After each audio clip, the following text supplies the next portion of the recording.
इस वीडियो के माध्यम से हम आपको ये बताना चाहते हैं कि इस बीमारी में होता क्या है ये बीमारी, क्यों होती है ये बीमारी, इसके लक्षण क्या हैं, आप कैसे इसको पहचान सकते हैं कि ये बीमारी आपको हो गई, और अगर हो गई तो क्या सावधानियां आपको बरतनी चाहिए, क्या खाना चाहिए, क्या नहीं खाना चाहिए, कैसे इस बीमारी का इलाज हो सकता है, कैसे जांच हो सकती है, और अगर किसी को ये बीमारी है तो आगे चल के उसको क्या क्या प्रॉब्लम्स शरीर में आ सकते हैं। ये सब जानकारी हम आपको देना चाहते हैं। कृपया इस वीडियो को देखिए, ये जानकारी हासिल कीजिए। आधुनिक विज्ञान के साथ साथ अपने घरेलू उपचार, एक्सरसाइज और आयुर्वेद से भी जो भी संभव है अपनी दिनचर्या में शामिल कीजिए और सुरक्षित रहिए। धन्यवाद। नमस्कार। हार्ट अटैक के बारे में कुछ जानकारी आपसे साझा करना चाहता हूँ। काफ़ी लोगों के मन में सवाल आता है कि आखिर हार्ट अटैक है क्या। कुछ लोग सोचते हैं कि हार्ट जब रुक जाता है, धड़कते धड़कते अचानक से रुक गया तो इसको हार्ट अटैक बोलते हैं। नहीं, ऐसा नहीं है। हार्ट अटैक का मतलब होता है हार्ट की मसल्स को खून देने वाली नलियों में से किसी एक नली में जब समस्या आ जाए, रुकावट आ जाए, ब्लॉकेज आ जाए, जिसकी वजह से हार्ट के किसी एक हिस्से को खून मिलना बंद हो जाता है, उसको हार्ट अटैक बोलते हैं। मान लीजिए हार्ट है, इसकी जो वॉल्स हैं, दीवारें हैं, इसको खून देने वाली भी 3 नलियां रहती है। हार्ट पूरे शरीर को खून देता है, लेकिन हार्ट की दीवारों को भी 3 नलियां खून देती है। और जब किसी एक हिस्से को खून मिलना बंद होता है तो जो हार्ट कल तक ऐसे पंप कर रहा था, अब ये हिस्सा नहीं काम कर रहा है, तो अब वो सिर्फ ऐसे पंप कर रहा है। इस स्थिति को हार्ट अटैक बोलते हैं। अगला सवाल है कि क्यों होता है हार्ट अटैक। आमतौर पे 6 मुख्य कारण हैं। तंबाकू किसी भी रूप में सेवन करना, चाहे सिगरेट हो, बीड़ी हो, खैनी हो, जर्दा हो, पान मसाला हो, तंबाकू सबसे बड़ा कारण है हार्ट अटैक का। दूसरा, शुगर अगर किसी को है और कंट्रोल में नहीं है तो उसके कारण हार्ट की नलियों में ब्लॉकेज आता है और अटैक होता है। ब्लड प्रेशर, वज़न का बढ़ना, शरीर में कोलेस्ट्रॉल का बढ़ना किसी भी कारण से। और 5वां मुख्य कारण है हेरिडिटरी। अगर किसी के माता पिता को, भाई बहन को हार्ट का समस्या है तो हेरिडिटरी के कारण उस व्यक्ति को भी ये होने की संभावना ज़्यादा है। आखिरी एक और कारण है आज के ज़माने में, जो कि अभी तक पूरी तरह प्रूव नहीं हुआ है, वो है प्लास्टिक। खाने में बहुत ज़्यादा प्लास्टिक की मात्रा आने लगी है, सब्जियों में आने लगी है, भोजन पदार्थों में आने लगी है। आपके खाने के बर्तन से गल के प्लास्टिक आपके भोजन में जा रहा है और वो प्लास्टिक बहुत तरह के दुष्प्रभाव कर रहा है। उसमें से एक ये है कि वो हार्ट की नलियों में ब्लॉकेज करके हार्ट अटैक कर रहा है। अगला सवाल आता है कि क्या लक्षण होते हैं हार्ट अटैक के। आमतौर पे लोगों के मन में एक धारणा बनी रहती है कि मुझे अगर यहाँ पे दर्द हुआ तो वो हार्ट अटैक हो सकता है। लेकिन आम तौर पे जो हार्ट का लक्षण होता है वो दर्द के रूप में नहीं महसूस होता है। किसी किसी को जलन के रूप में महसूस होता है, किसी को भारीपन लगता है, और किसी को दर्द छाती में ना होके बाएं कंधे में होता है, दाएं कंधे में होता है, जबड़े में हो सकता है दर्द, गले में हो सकता है, पीठ के ऊपरी हिस्से में हो सकता है, पेट के ऊपरी हिस्से में हो सकता है। इसके अलावे काफ़ी लोगों को हार्ट अटैक में दर्द नहीं होता है।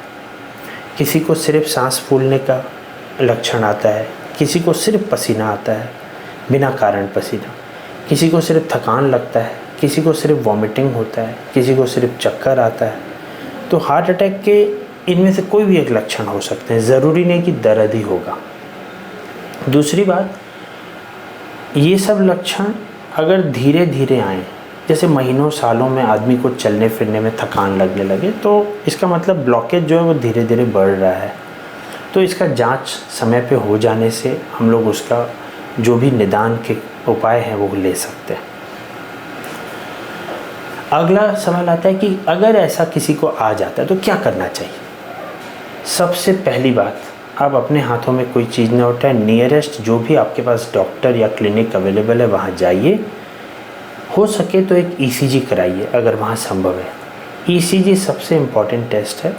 और अगर डॉक्टर को कुछ डाउट होता है, अभी प्रूव नहीं हुआ है, मान लीजिए सिर्फ डाउट ही हुआ है ईसीजी के आधार पे या लक्षण के आधार पे, अगर डॉक्टर आपको 2-3 मेडिसिन दे रहा है, फ़िलहाल खा लीजिए। जब तक प्रूव हो, नहीं प्रूव हो, तब तक 3-4 मेडिसिन एक्स्ट्रा खाने से कोई मेजर साइड इफ़ेक्ट नहीं है। अब अगला सवाल आता है कि जिस व्यक्ति को हार्ट का बीमारी है, हार्ट अटैक है, तो उसको क्या खाना चाहिए, आमतौर पे क्या परहेज रखना चाहिए। सबसे पहला जो हार्ट अटैक वाले व्यक्ति को इलाज के बाद की बात बता रहे हैं करना चाहिए, वो है कि उसको डेली वॉकिंग करना चाहिए, रोज़ टहलना चाहिए। कोई भी एक समय निकाल के 30 से 45 minute daily life long walking सबसे पहला मेडिसिन है हार्ट का, ज़रूर करना चाहिए। और एक साथ 10 मिनट सुबह कर लिया, 10 मिनट दिन को कर लिया, 5 मिनट शाम को कर लिया, ऐसे नहीं, एक साथ 30 से 45 मिनट वॉकिंग करिए। फ्रूट्स जो भी खाना चाहें खा सकते हैं, कोई परहेज नहीं है। हाँ, अगर आपको शुगर है, शुगर के हिसाब से कुछ फ्रूट्स आपको मना होंगे। वेजिटेबल्स में जो खाना है खाइए। जितने तरह के ड्राई फ्रूट्स होते हैं, अखरोट, काजू, बादाम, पिस्ता, किशमिश, छुआरा, जो खाना चाहें खा सकते हैं, कोई परहेज नहीं है। शुगर के हिसाब से कुछ चीज़ें आपको परहेज, अगर आपको शुगर है तो। अब बात आती है कि क्या नहीं खाना चाहिए।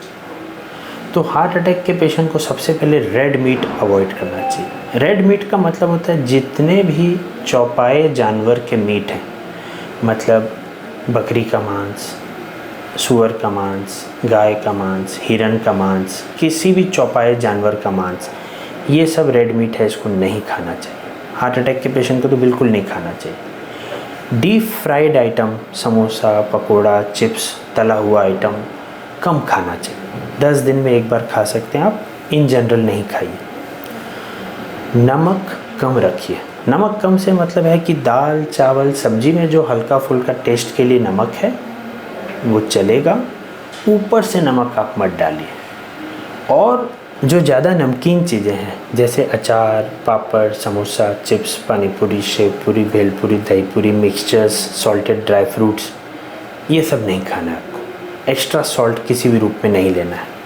लास्ट, अगर आपको शुगर है, बीपी है, उसको स्ट्रिक्टली कंट्रोल रखना होगा। शुगर और बीपी के हिसाब से खाना खाना है। अब अगला सवाल आता है कि क्या हमको मेडिसिन लाइफ लॉन्ग खाना पड़ेगा इसका। देखिए, हार्ट अटैक में शुरू का 1 साल मेडिसिन बहुत ज़्यादा चलता है। सब कुछ ठीक रहा तो 1 साल बाद हम मेडिसिन काफ़ी कम कर देते हैं, और अगर सब कुछ और अच्छा रहा तो 3 साल बाद मेडिसिन एकदम मिनिमम कर देते हैं। लेकिन 3 साल के बाद जो थोड़ा बहुत मेडिसिन रह गया वो आपको लाइफ लॉन्ग खाना है, क्योंकि भविष्य में दोबारा अटैक आने का संभावना बहुत ज़्यादा हो जाता है और हम नहीं चाहते कि आप दोबारा अटैक आए।